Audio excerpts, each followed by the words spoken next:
এই সংবিধানের দোহাই না আমাদের সাথে চলবে না। এই জন্য চলবে না যে এই সংবিধান 1500 মানুষকে মারার বৈধতা দিয়েছে, যেই রেজিম মানুষকে হত্যা শুধু করে না, লাশ পোড়াই দেওয়ার বৈধতা দিচ্ছে।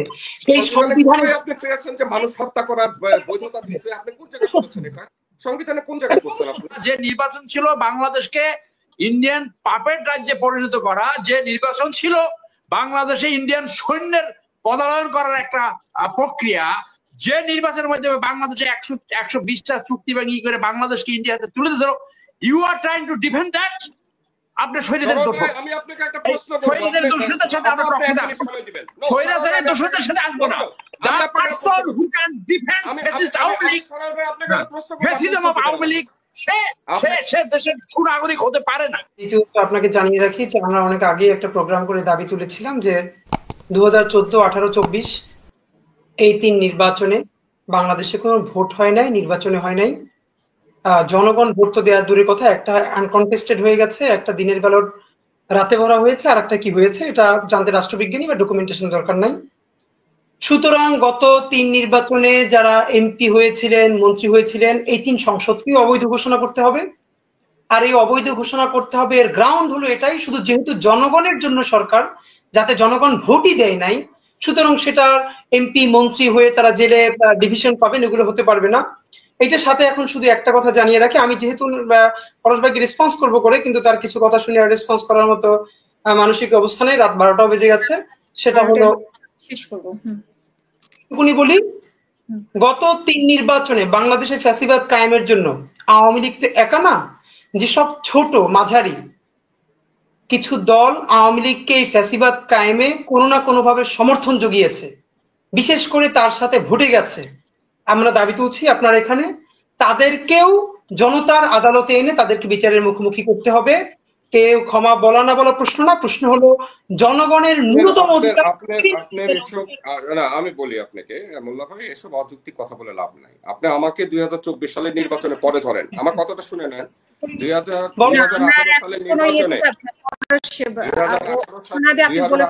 নির্বাচনে বিএনপি এই সংবিধান অনুযায়ী দিয়েছিল, সেখানে তারা এমপি হয়েছিল, শপথ নিয়েছিল, তারা সব করেছিল। আগে তাদেরকে ক্ষমা চেতে বলেন। আর আমি বিএনপির লোক নাকি? অদ্ভুত, আমি কি এখানে বিএনপির রিপ্রেজেন্টেশন করছি নাকি?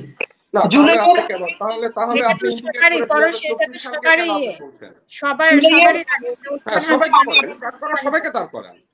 নির্বাচনকে কেন্দ্র করে কোনোদিন কাঠ গড়া দোড়া দাঁড় হয় না ভাই। আপনারা কি কোনো সময় কোনো নির্বাচন অবৈধ হয় নাই? এই নির্বাচনকে 2024-এর নির্বাচন, 2014, 2018 এবং 2024-এর নির্বাচন সংবিধান অনুযায়ী, আইন অনুযায়ী, ব্যারিস্টার সরোয়ার ভাই আছে, এটাকে অবৈধ ঘোষণা করার মতো কোনো উপায় নাই, কোনো উপায় পারবেন না।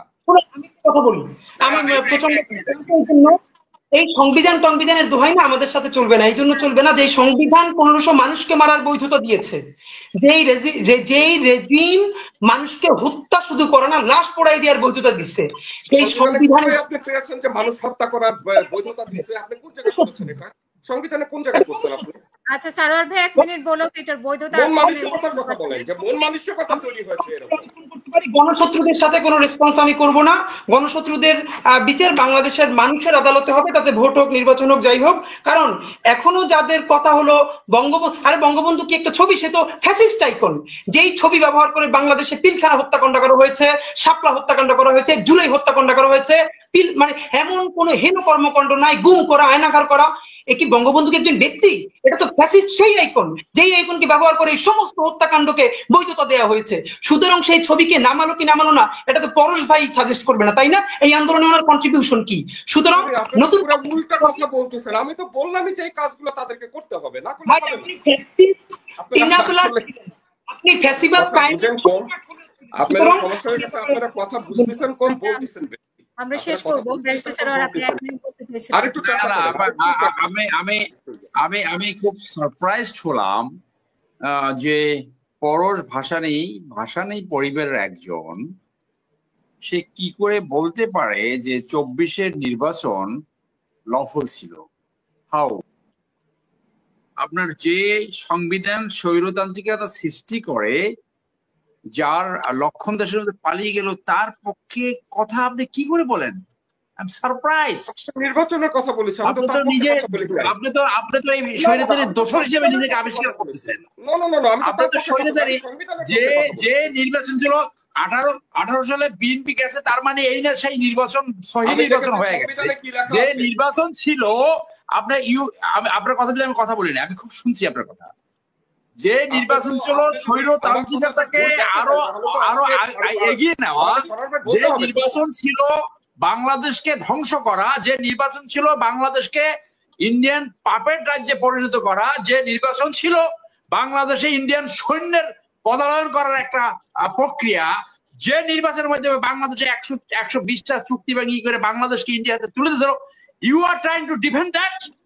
আপনি স্বৈরাচারের দোষ, আমি আপনাকে একটা প্রশ্ন করব, স্বৈরাচারের দোষীদের সাথে আমরা প্রশ্নটা স্বৈরাচারের দোষীদের সাথে আসবো না।